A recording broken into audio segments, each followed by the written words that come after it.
I'm Kier from In Defense Of, a fandom inclusion and community podcast that's part of the GonnaGeek network, just like the show you're checking out now. Shows on this network are individually owned, and the opinions expressed may not reflect others. Find other really interesting geeky shows at GonnaGeekNetwork.com.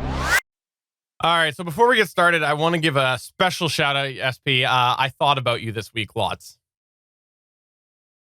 Did you know that? I value what you say. I think about you all the time, and I take action sometimes when I think about you. So, do you remember last week you made a specific request for me? Do you remember what the request was? You specifically requested something. I don't know. What was that? A sign that you're going to start? A sign that I'm going to start. No, let's just visit down memory lane. Okay, let's do it.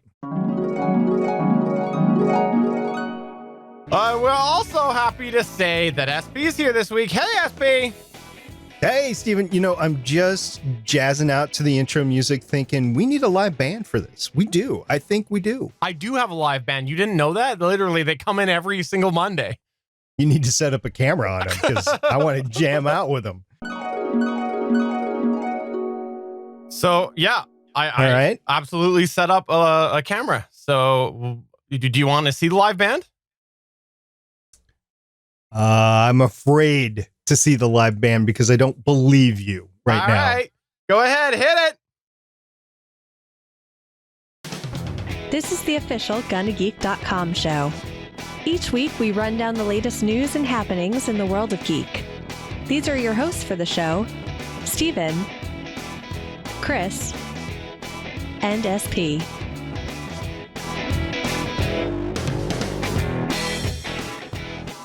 Welcome to an all-new episode of the official GonnaGeek.com show. We have a live band here. It's the GonnaGeek.com show house band. Thank you very much for joining me again in the studio this Monday, house band. SP and Chris are here. Let's just go ahead and turn it over to whoever wants to react to the house band first. Who would like to go ahead and react first? So, true story, I've been watching the Clone Wars for the first time on Disney Plus. So I'm used to seeing a lot of the same face around.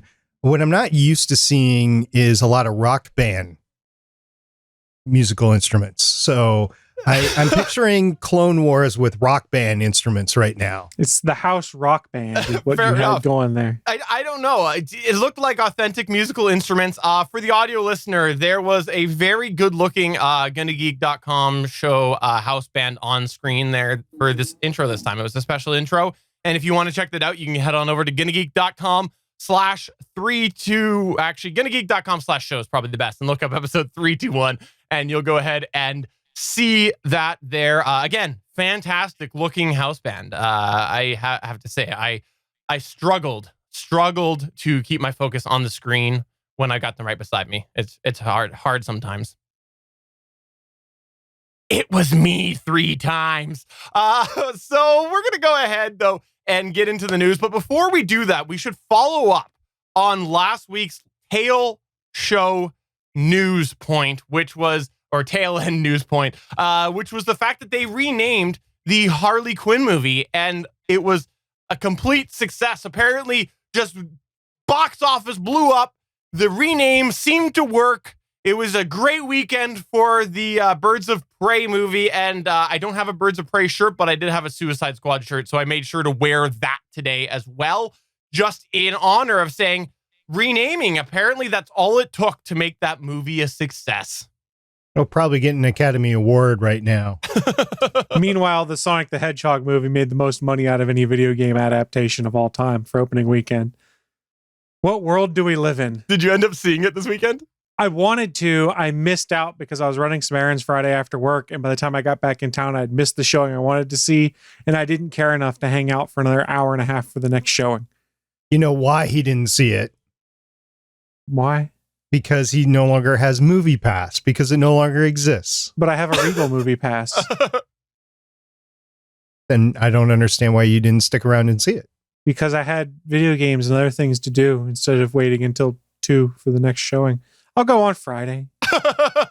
And then eventually I'll see Harley Quinn : Birds of Prey or whatever they're calling it. It might be a different name by then. We don't know. Harley Quinn, watch our movie. We need money really bad. Birds of Prey. Absolutely. But let's go ahead and move on to the news.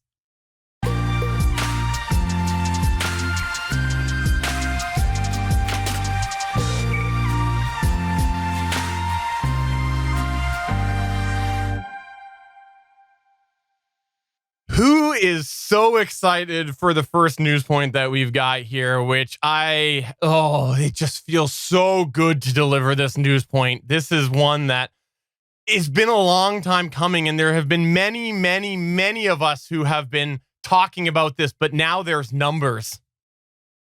Hi, guys. Just before Steven starts this, let's remind everyone he's the resident Apple hater on the show. Steven is the resident Apple hater. It is a title that he has worked hard to earn over all of these years, and I just don't want you to forget that before he starts. And if you don't agree, just email js@GonnaGeek.com and tell me I'm wrong. Fair enough. Well, Malwarebytes, which, if you're not familiar, is a very high-profile anti-malware company. Malwarebytes did produce their annual State of Malware report. And guess what? There was a large increase detected in malware on a year-over-year basis. How much was this increase? It was 400%.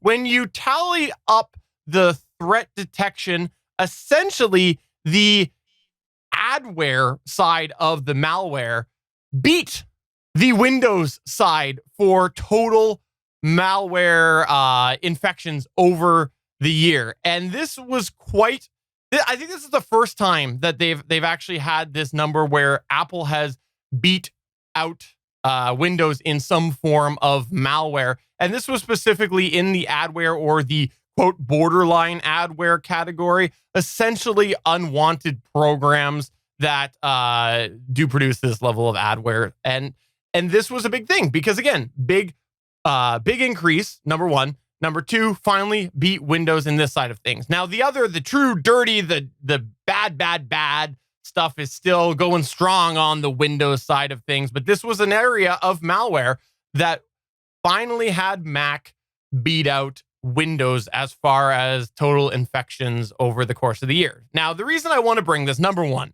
obviously I want to mention it for the reasons that Chris mentioned. But number two, the other reason that I want to is because this is a really good, true, concrete data point for people who do think that Macs are safe because of the old day. A lot of tech specialists have said that the reason Macs used to be, quote, safe was because it wasn't worth people spending the time to infect a small user base. They wanted to go after the big thing. But this report summarizes that the fact that Macs are so prevalent that's why things have really taken off and continue to increase year over year with Mac malware, because now it is worth going after to try to create viri and other things for the Mac. And so it is a good indication that if you really think that you're kind of safe on Mac, you really should think again. So the question I would have for Mac OS users, which I am not one, what kind of built-in protections are there in Mac OS? I know Microsoft, for instance, has Windows Defender and stuff like that. And arguably, when it first started, pretty terrible. But at today's day and age, you could theoretically get away with just Windows Defender. I wouldn't necessarily suggest it, but you'd be relatively safe with a combination of the Windows Defender and the Windows antivirus that's cooked into it, plus all the malware detection. So I'm curious, Mac users out there, I know we've probably got some in the chat room or out there in the Twitterverse or whatnot. Let us know if there's any baked in protections in Mac OS. I don't know. I'm pretty sure I know why that there has been an increase in the malware in the Mac OS in the past year. That is because until middle of last year, those working on MacBooks had to deal with the butterfly scissors keyboard, which, is not any good at all. So any malware developer worth their salt is not going to want to use that keyboard. So when they came out with the redesign in the middle of last year, then all of a sudden, all these developers for malware were like, hey, now we can develop malware again. These keyboards are usable. We can make the Mac OS torturous again, because the The issue with the keyboard is gone. That seems logical, and it's really hard for me to fault that logic. Chris, would you like to respond to that? I expected a more hard-hitting anti-Apple stance from our resident Apple hater, one Stephen John Drew. You know, sometimes in life, you're given lemons, and that's a Mac. There's nothing else. So, Stephen, I know you like to live dangerously. Does this change all your plans? Are you moving to a Mac OS only environment? So you'd be like, I'm living on the edge. You thought the Rebel was bad. Now you've got Stephen the Rebel, who rebels with his technology choices. This is Stephen's transition to an all Apple world, everyone. Prepare yourselves. This is going to be a new segment on the GonnaGeek.com show as Stephen transitions to an all Apple user. I'm just going to go ahead and say, you know me well. You know me well, and you literally just said the reason why I cannot switch to Mac. You literally said that I like to live. You said I like to live on the edge, and Edge is part of Windows 10. So that's why I have to stay with Windows 10. When's the last time you used Microsoft Edge? 3 weeks ago. I call BS. I did. When did you purposely use Microsoft Edge versus accidentally click on it? Fair enough. So anyways, it's worth checking out. If you go to GonnaGeek.com and check out the article link that we've got there, it highlights that the more critical categories definitely still were more apparent on Windows side of things. I think that is a worthwhile note, but this increase here really goes to show how much and how rapidly the Mac malware situation is changing, and you should really be aware of that if you are using a Mac and don't have antivirus. You needed more alliteration. It should be the Mac malware malady. I got nothing to say to that. Let's go ahead and move on to SP's news point there. And SP, is there any fancy title that you would like to give your news point to top that? Yes. The fancy title will be "We Keep Missing Stephen's House with Satellites." Damn it.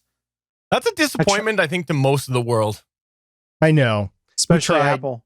We tried in the last couple of months a couple of times, and we failed. And we failed once again because DirectTV's defunct Spaceway 1 is safe as it reaches a high graveyard orbit in one piece. Those long-term watchers and listeners of GonnaGeek are like, what? I haven't heard about this. That's because I haven't said anything about this. But what happened was DirectTV had an aging satellite called Spaceway 1. It was in the geo belt, and it was running out of battery, and it had too much fuel. They were trying to decommission it, but they didn't know if they were going to make it in time. So here's what happened. I got this from a spacenews.com article that was published on February 14th by Caleb Henry. And he said that DirectTV's Spaceway 1 satellite has been retired to a graveyard orbit that is 500 kilometers above the geostationary arc, eliminating the risk of the malfunctioning satellite exploding. Yes, that's what I said, exploding in an orbit populated by active satellites. Now, ground-based observations from Exo-Analytic Solutions network of space surveillance telescopes show that Spaceway 1 has been moved out of harm's way and deactivated. DirectTV, which was using Spaceway 1 as a backup satellite for television broadcast services, notified the U.S. Federal Communications Commission last month that the satellite could explode if it wasn't moved to a graveyard orbit and shut down by February 25th. This is because the Boeing-built 702 series satellite had been relying exclusively on power generated by its solar arrays after an unexplained anomaly caused significant and irreversible damage to its battery back in December. Now, the risk of explosion was minimal as long as the battery remained powered down, but operating on direct solar power would no longer be possible starting in late February, when several weeks of eclipses in Space 1's geostationary orbit would require the satellite to periodically pass through the shadow and thus lose control. DirectTV originally planned to leave Spaceway 1 at 300 kilometers above the geostationary arc, a common disposal orbit for retired satellites, but decided later to increase that altitude to 500 kilometers, possibly to consume or vent more fuel. The company originally told the FCC it would not have time to deplete all of Spaceway 1's approximately 73 kilograms of remaining bipropellant because of the urgency of the satellite's battery issue. So guys, here's what happened. The battery ran out. They couldn't use it anymore. They risked the battery exploding if they used it. So they were only operating on a solar panel. They were on a time clock. They had to get everything done by February 25th. They petitioned the FCC to move the satellite even in advance of their normal window because of this. They moved the satellite, but it still has propellant on board. One of the problems with that is it could repressurize the propellant tank and explode. So there's still a chance that this thing could explode, but at least it's not in the geostationary belt. It is 500 kilometers above that. So even if it does explode, odds are the shrapnel won't be headed towards the geostationary belt and hit any one of the other really pivotal communication satellites up there. So that's what the issue was. And if it did explode, I would expect that it would just careen straight down to Stephen's house. And it didn't do that, but there's still a chance. I was going to say there's propellant left. So when is NASA going to redirect it to Stephen's house? Because Stephen wanted free DirectTV, and this is the best way to get free DirectTV with the satellite. It's a good question. Unfortunately, it's just not going to happen. And that is because the satellite is now unstable. There's no way to command it, power it up or anything. They shut it down, and it is currently spinning, and it is out of control. My guess is when Suncast does his secret commute back from the secret moon or Mars base, he might just happen to get a little fender bender in space. And the satellite comes to Stephen's backyard for free TV satellites. It's not rubbing, it's racing. There you go. Okay, so you said that they notified the U.S. Federal Communications Commission, right? That's what you said? That's correct, because they control the geostationary belt for the world, I guess. Okay, but I'm also assuming that this satellite was used for DirectTV's customer service communications, and the failure is why DirectTV's customer service sucks. Is that correct? No. That goes straight out into space. They don't even redirect it. Fair enough. Okay, I stand corrected. This was a backup satellite that had been using for some time and just didn't need any more, so they decommissioned it. Yeah. So backup satellites. I actually know there's a big space debris problem. I know this. You mentioned it a few times. When there is a primary satellite set up like this, is it typically one backup? Is it two? Like what's sort of the protocol or the norm? Well, let's take the GPS constellation, for example. So in order to get good GPS coordinates, you need 4 visible satellites with good frequency and time difference of arrival information. And that's what gives your position here on Earth. You need 4. Usually you have 12 good operational satellites within your view anywhere on Earth. So it's a good 3-to-1 ratio for GPS, but for communications birds, it is a simple law of physics of where are you able to cover the area of the Earth that you want to cover. TDRS is another example. You could use 3 of those. It's a geostationary communication satellite that NASA uses to communicate to the International Space Station and any astronaut launches that occur. And you could do that with 3, but they have 4. So in that case, it's just an extra 1 versus a 3-to-1 ratio. So it really just depends on the expense of the satellite, where it is, and what its job primarily is. All right, well, let's go ahead and move on to our next news point here, which is all about StarCraft. What? Yes, we are going to talk about a game that had long been rumored and anticipated. In order to do so, StarCraft Ghost, we need to go back to when it was first announced, when a young Chris Farrell was a senior in high school in September 2002, when Blizzard announced StarCraft Ghost. It was being developed by Nihilistic Software for the GameCube, the Xbox, and the PlayStation 2. I remember reading the reveals and being like, oh, this is really going to be cool. It's a shooter game where I get to be one of the ghost characters from the StarCraft real-time simulation game. This is awesome. I couldn't wait to have it happen. They kept teasing it forever and ever. And then finally, March 2006 comes around. The game goes on, quote, indefinite hold, end quote, while they investigated the possibilities of porting it to the 7th generation video game consoles. So that's your Xbox 360, PS3, era consoles.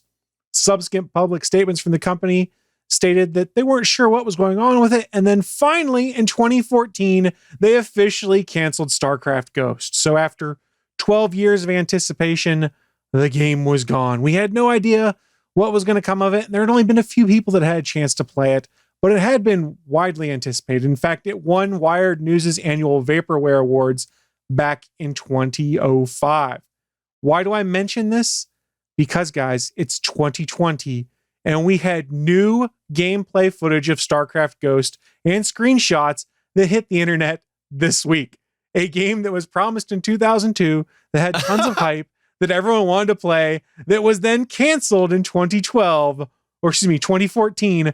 We got screenshots. We got to see online gameplay. Blizzard issued takedown notices on videos put up on YouTube of this new gameplay footage. Polygon had an article that said a Twitter user by the name of Andrew Borman posted some screenshots on Twitter of StarCraft Ghost, but quickly pointed out he had nothing to do with this leak, but these screens were posted anonymously in some Xbox groups he was a member of. Someone else seems to have access, or claims to have access rather, to a leaked Xbox build and uploaded more than just screenshots. A YouTube user by the name of Lears Menzies uploaded a 13-minute video of gameplay from the third mission of StarCraft Ghost. This was uploaded early Sunday morning in the United States. It showed off some of the basic shooting and jumping gameplay within the games. Now, editorial aside here, when you go and look at this footage, it looks like a lot of generic standard shooter action adventure games in the early 2000s. It's nothing special, doesn't really seem to have that Blizzard polish. But remember, the game was never officially released. This is probably why it wasn't released, because as cool as it might have been to play a Ghost in a shooter, it really wasn't that great. Polygon continued and said there was a Twitter user by the name of Days After Rodeo who contacted them, with a link to what they claim is the build of StarCraft Ghost that people are downloading. This Twitter user explained the leaked build is from a dev kit and shared a screenshot of the dev kit with StarCraft Ghost on it. So this is officially out in the wild. There is no way to legitimately acquire this. So if you go and try and find it on your own, beware, you could be prosecuted potentially. I don't know what the legality and the laws are of it. But if you were someone like me who back in 2002 was super excited, this is 18 years ago, we're super excited about the pending StarCraft Ghost release, we can start actually seeing gameplay footage and screenshots from the game that we never got, that then became a running gag because it took 12 years for them to cancel it. This is hilarious to me. I want to see more. And part of me almost wishes that Blizzard goes, the hell with it. We're going to finish the game now after this many years of delay. Because, hey, it happened to Duke Nukem Forever. Maybe it can happen to StarCraft Ghost. This is incredible. And the fact that they're doing takedowns. Let's assume that what people are showing right now, video-wise and stuff, is actually legitimate. Can you imagine having sat on that for how many years? I wonder how this actually came about. My guess is this dev kit was out there in the wild and someone picked it up to add to their collection or something like that, because there are video game collectors who try and obtain dev kits of the devices they like, because then they have the ability to play either unreleased games or region unlocked games, things like that, more easily. So my guess is this is a matter of it's a dev kit that came up for auction or someone bought somewhere, spun it up and went, StarCraft Ghost. What the hell? And then started playing it, and then took that copy, was able to make a copy of it and put it online so that others could experience it for themselves. I think it's fantastic. I mean, I wonder what other games might be floating around there like this. I played the original Combat Evolve, Halo Combat Evolve. It can't be that much different in terms of graphics. Well, it's from the same generation. StarCraft Ghost was 2002, and I want to say Halo was 2001.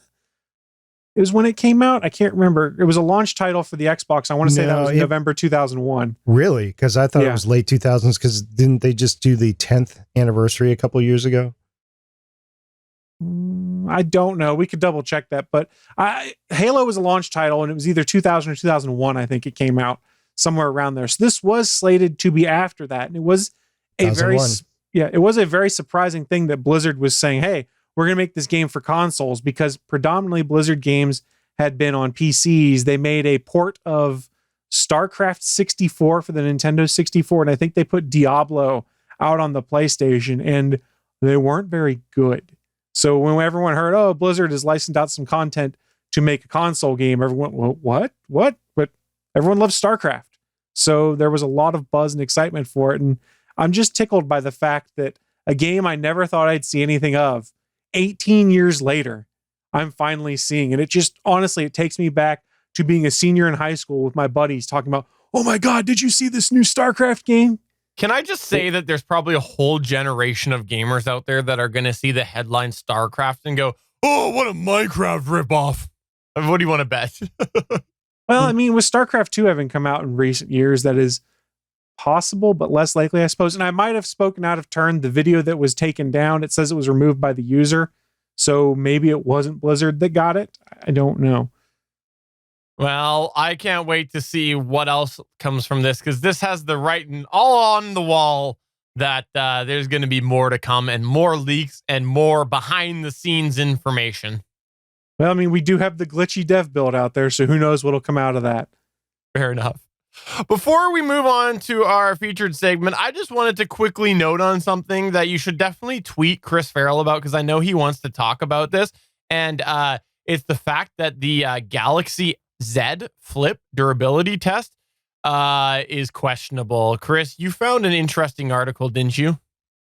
I did. So there's a YouTuber I follow. His name is Zach. He runs a channel called Jerry Rig Everything, where he is he's known for taking cell phones, stress testing them, taking his Mo's pics to them to figure out how weak a screen is or whatnot.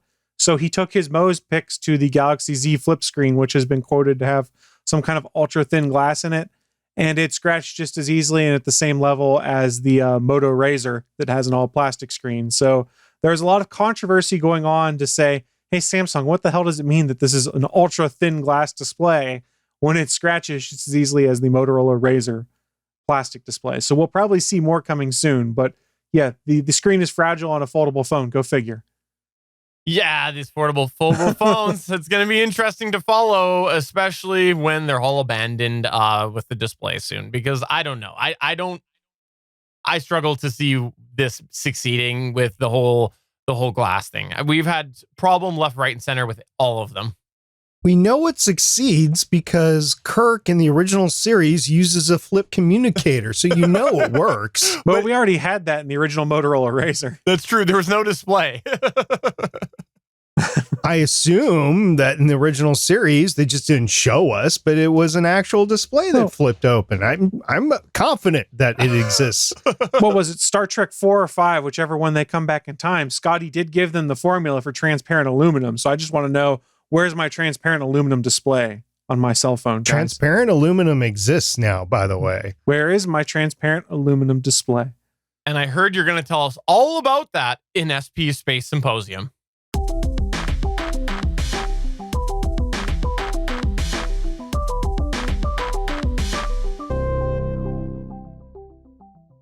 How's that for setting you up for failure, SP? Well, you know, it's a good segue, actually, because I had some difficulty putting together my Space Symposium today because I am on an aging iPhone and I can't get a new one because there's a shortage of iPhones because of the coronavirus. Everyone drinking that crappy beer. Well, coronavirus is real. It's got a high mortality rate, and I do not envy those that have it. But yes, that is true, that coronavirus is starting to limit some products that are being made in China. So just keep that in mind as you start to look for refreshing some items into the summer. I'm glad you clarified what you were saying was true after Chris said that it came from Corona beer. I'm glad you clarified that. I tried. I wish I could say I was joking with that line, but there were legitimate stories going around in Google Trends of people asking, does the coronavirus come from Corona beer? So there were legitimately people that were asking that, not in a facetious way. That's a good point, and that's why outlets like NBC News are starting to use the moniker for it instead of coronavirus. The what was it, COVID-19, I believe it's called.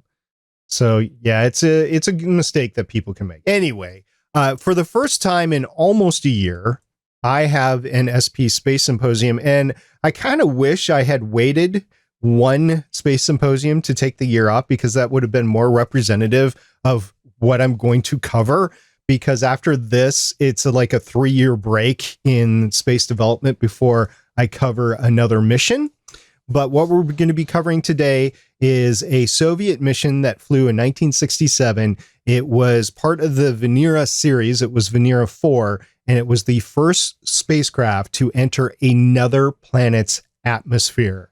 Guys, this is pretty exciting. Giggity. Yeah, when I started delving into this one, this was like cool. Now remember, Soviet Union had their share of successes along the way, and it wasn't until recently that we've been covering some U.S. missions that were first. The U.S. was not first to enter a probe into the atmosphere of Venus. That was the Soviet Union. So what happened here is in 1967, the Soviets designed the series of probes called Verena. It actually started before 67, but in 67, they finally started launching the successful versions. It started, I believe, in 1961 with Verena 1, and then Verena 2 was launched in 1963, I believe, and then Verena 3 in 1963 as well, and then, or 65, and then Verena 4 was in 1967.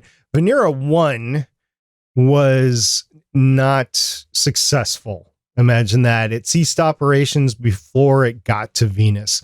Verena 2 also ran into the same issue. Verena 3, you know, I've joked a lot in the past about us bombing Mars recently, but Verena 3 was the first bombing mission that we had against another planet because, yeah, it crash landed on Venus or bombed Venus. So there you go. But Verena 4 actually functioned as well as it could. It was actually designed to study the upper atmosphere. They had hoped that it would actually get to the surface of the planet. It did not, or it did, but it didn't operate by the time it got down there. It got down to 15 miles above the surface of the planet and it was crushed. And it could not send any more information and effectively ended the mission. However, in the process of going down through the atmosphere, it got a ton of scientific discoveries. It came back with the actual pressure for the atmosphere, which was a lot more than we thought it was going to be. We thought the pressure was going to be like 75 atmospheres by the time it got down to the surface. It was much, much more than that. The temperatures were skyrocketing high, and the gases were not what we expected them to be. We expected a tropical atmosphere, and unfortunately, it was more of a... What's the planet that Darth Vader was created on? What's that planet? Mustafar. It's more like Mustafar with clouds. Yeah. Mm-hmm. So that's what we're dealing with here, except for a lot more pressure and a lot more heat. So what happened is it was launched on June 12th, 1967 by the Soviet Union. I don't exactly know what the control site was. Remember, the Soviets weren't exactly a fountain of information back then. True. It had a dry mass of 1,106 kilograms, or if you do conversion to English units, it's 2,438 pounds, or about half the weight of a new Tesla Cybertruck. This is the new one we're going with. Nice. It was 3.5 meters high. It had a diameter of 1 meter, and then it had an actual spacecraft, a space bus to get the spacecraft to Venus, and then it had a dropship, which was just a sphere that was meant to combat the temperature and the pressure. It was meant to sense the upper atmosphere. Its payload consisted of some measurement tools. It had 2 thermometers, a barometer, a radio altimeter, and an atmospheric density gauge. It had 11 gas analyzers and 2 radio transmitters, which operated in the DM waveband.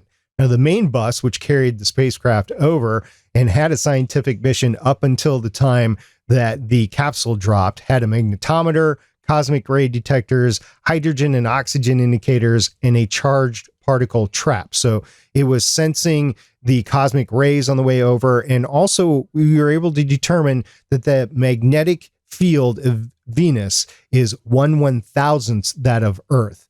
And its atmosphere ultimately contained no oxygen or water vapor. So you said it had a gas analyzer in it? 11 different gas analyzers, yes.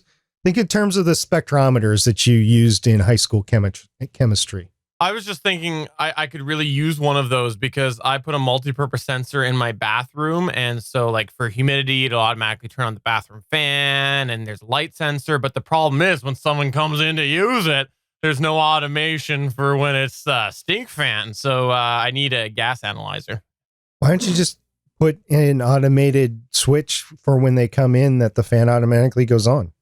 Because then it's going to take heat when it doesn't need to be on. Because what if it's not that one, SP? What if it's the other function?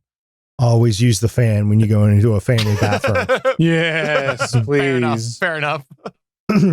Now, you're asking, how did they prepare? How did the Soviets prepare this probe to go down in the atmosphere? Well, they had 3 tries before. They were unsuccessful, including the one that bombed. So they were like, okay, we need to actually get ready to do this. So instead of a liquid-based cooling design, they went with a simpler and more reliable gas system to cool the probe as it dropped through the atmosphere. Now, the durability of the capsule was checked by exposing it to high temperatures, pressures, and accelerations using 3 unique testing installations inside the Soviet Union. The heat resistance was checked in a high temperature vacuum system, which emulated the upper layers of the atmosphere. The capsule was also pressurized to 100 atmospheres. Remember, the surface pressure on Venus was thought to be about 75, 72 atmospheres. Finally, it was subjected to accelerations up to 450 gravities in a centrifuge. Now, the centrifuge test did cause cracking of some electrical components and cable brackets, and they were all replaced shortly before launch. One could say that maybe some of these replacements failed, and that is why the probe failed at the altitude it did. Now, the timing for the launch was rather tight, so they would rather not miss this launch window as they were doing the Holman transfer to go over to Venus. So they were really rushed when they were trying to put this together as well. And to be quite honest, I think it was a success for them to do this. And remember, this is 1967. We hadn't even gotten to the moon yet. And we're starting to sense the atmosphere of places like Venus. Now, of note, I thought this was interesting that the designers of the spacecraft thought that they would land in water. Remember, back in the day, we thought that Venus was just this tropical paradise, right? So they thought they would land in water, the probe would sink, and the data would ultimately be lost. But in case of a water landing, the capsule was designed with this lock, which was made out of sugar. Yes, the same sugar that you use in your house. It was meant to dissolve in liquid water and then release the transmitter antennas so they could get the last bit of data out, because the data transfer was so slow back then. I mean, oh, cool. We think we had issues with our baud modems back in the 80s. This was even less than that, and it had to travel over a long period of time. They only had one shot at it, so they wanted to do this.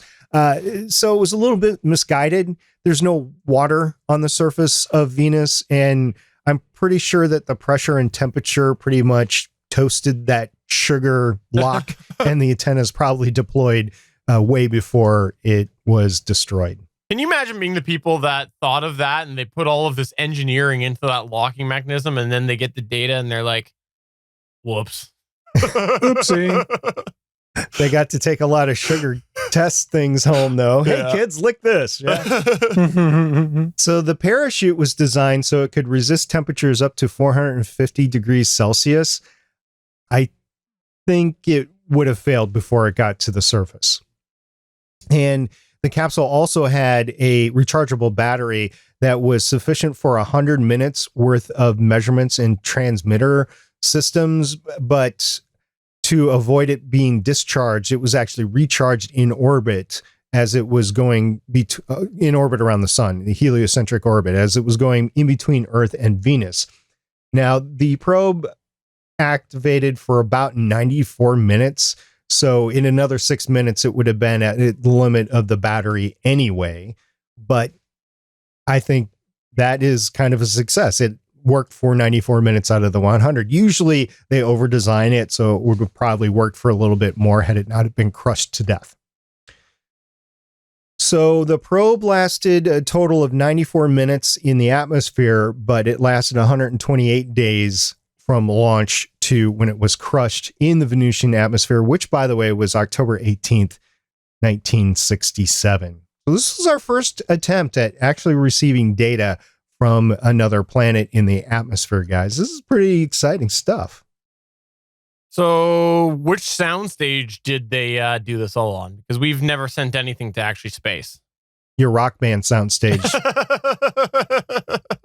Well played. Fair enough. Well played. Fair enough. This is cool because I never really thought about the first sort of big data gathering like this, and the way that they anticipated the water and there not being water really frames what it must have been like during those early days. Like, it's such a drastic difference. Right now, it's so easy to take for granted the things that we know. We're still finding out things, by the way. Just in the last 10 years, we sent a probe to Mercury. I was really excited to talk about this in the future, which will be several months or years from now on the GonnaGeek.com show. But if you want to go in and look into it, the probe that we sent to Mercury, it basically redefined how we thought Mercury was created. And we thought that Mercury was created as close as it is to the sun. Not so. There is measurements that we have taken from the planet that indicate that it was created out further by Venus or Earth or Mars, and then it eventually went in there. So how it got there, nobody knows. Some sort of cataclysmic collision, like the one that Earth created the moon with. I'm not sure, but it ultimately, the measurements that we are getting from probes that we're sending out today are teaching us something new. Like the Pluto probe that we sent out a few years ago, that gave us new information about Pluto and MU-69, where life possibly began. We're talking about planets, SP. So no room for Pluto here. Neil deGrasse Tyson got to you, didn't he? I was gonna make a joke about out of the 8 planets, but you just gave me that joke. You set me up. Perfect. Okay, so let me ask you this, Mr. Pioneer. Did we ever get that final data dump that they were hoping for? Was there a way to get it at the end, or like was there? It was continually sending data as it went down, and we were receiving that data throughout all of the Earth's sites at that point in time, the deep space radio telescopes that we could point at Venus at that point in time. So yeah, we got data all the way up to the point where it stopped sending data, which was 15 miles above the planet's surface. Chris, anything that you want to comment on here? I'm fascinated. Just fascinated. With what, though? That's the question. Everything, and accidentally putting a GIF in the chat that was the wrong one. So yeah, good for me scrolling past it real quick so the profanity didn't show up. If you didn't know this, we do stream live at Geeks.live every Monday at 8:45 p.m. Eastern time. We got a live house band. We got a chat room where you can put GIFs in, and occasionally the wrong GIF, apparently. You caught me right as I was putting the GIF in, and I went, uh-oh, there's profanity, so I was trying to clear it off screen. Well, thank you very much, SP, for this. I appreciate you always sharing the space stuff. I can't believe it's been a year. It's been a year already. Wow. Not quite a year. It was May of 2019 the last time I did it. And remember that I was taking some time off from the show to do some stuff that didn't entirely pan out. And I just was missing the Space Sympsoium. So finally had a chance to get back to it. And next time, by the way, I'm not entirely sure because I ran into an issue with multiple backups for this file that I was working on. But it looks like we'll be talking about Verena 7, which is 2 more in advance of the Verena 3, 2 missions in between. And it was the first spacecraft to land on another planet. Guess which planet we're talking about? MU69. That's where life began. But it's not. No, yeah, that works. Is it Pluto?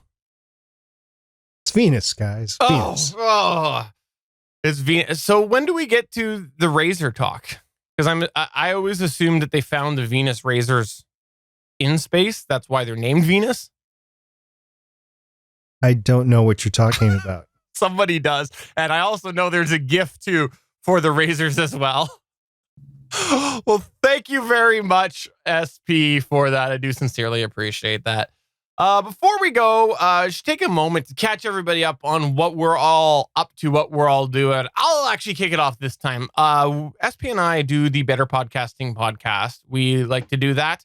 And we did a little bit of a change to it after some hard thinking over Christmas and discussions. And if you didn't know this, we talk about podcasting stuff, and it was on a weekly basis. Well, we still do now, but we're changing the actual episode releases to bi-weekly, so every other week.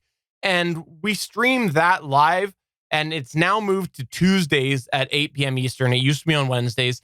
But what we do is 1 week we do a regular episode. The next we just do a little informal live chat. And for now, it's just SP and I, but you never know who we might have on in the future for that live chat. We got to kind of get the rhythm, figure it out before we bark up that tree. But if you haven't checked that out, or you've been wondering why Better Podcasting is been not coming out weekly, that's why we made a change. So it's every other week, and it's kind of fun just to have a little informal chat. We had our most recent one a week ago, and that was fun to just have some questions asked, answer them, and have SP just have more time to tell me why I'm such a terrible podcaster. He about 20 minutes out of that 45-minute broadcast was him doing that. We've gone over this. Do we really need 45 minutes to say how bad of a podcaster you are? I mean, it's pretty obvious within the first few minutes. I mean, it seems excessive, but you were the one that said, no, we have to go through everything point by point. So it ends up being 45 minutes. Fair. I've got it condensed down to a 10-minute stump speech at this point in time. Chris, what have you been up to? I feel like, by the way, I'm ripping off an ATGN segment here. I do. It's okay. We probably ripped it off from someone to begin with also. What I've been getting into, I'm down to just 2 podcasts right now, guys. So I'm kind of figuring out where I want to go next. That being said, however, I've been sitting on some domain names for a while.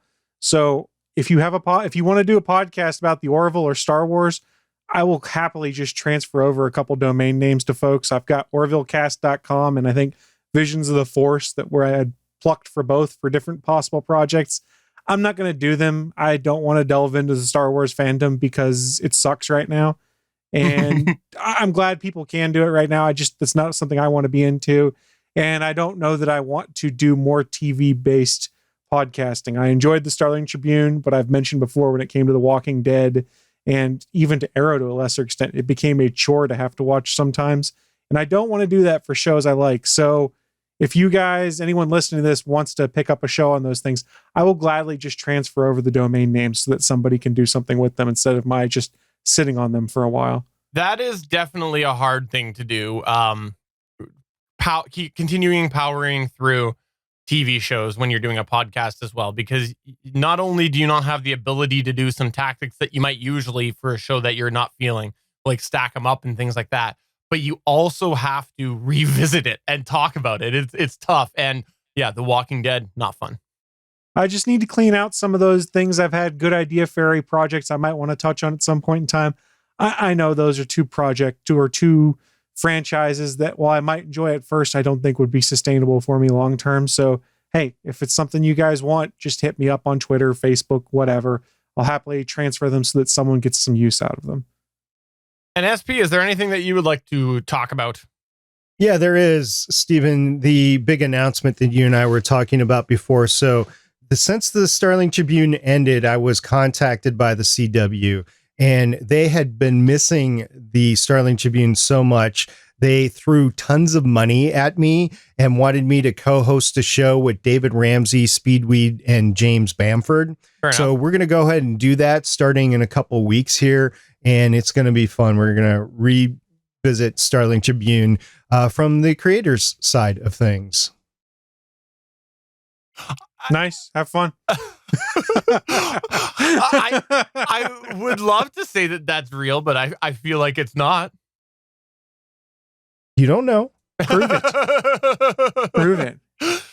If those guys want a podcast with me, Chris and Michelle, we will be great to have a panel with them. But no, Starling Tribune is done. But it has allowed me to open up my aperture and do a bunch of different things, doing some extra content for better podcasting, revamping the Legends of S.H.I.E.L.D. podcast, which isn't sorely been in need for a while. It's going to be evolving throughout this year, and at the end of the year, it will look completely different. The content will be the same, but it'll look and sound completely different. So we're looking forward to updating that, as well as creating additional content for better podcasting. And as far as GonnaGeek, never know where this show is going to go. I mean, one week we're talking about Venus, the next week we're on a fake rock band stage. So, Well, only Steven. The rest of us weren't good enough at playing music. No. The rest of us aren't cloned as much either. So on that note, then, for episode 231 of the official GonnaGeek.com show, I'm Stephen John Drew saying I got my harmonica all ready for the outro. I better go do that. Can I go? I'll go. Oh, dear God, he's got more instruments. I got a triangle somewhere around here. I can start playing that too. Hey, see you guys next week. Bye. I gotta go. I gotta go.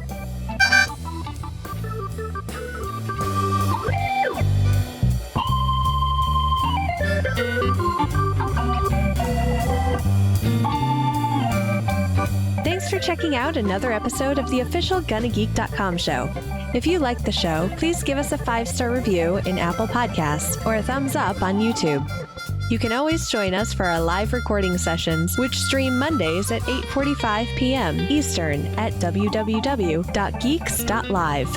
And remember, you can find our full back catalog at GonnaGeek.com/show.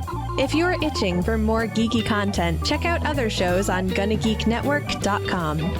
Voice work was by Emily Prokop of The Story Behind podcast. That's it for this episode. We hope to see you back again next week.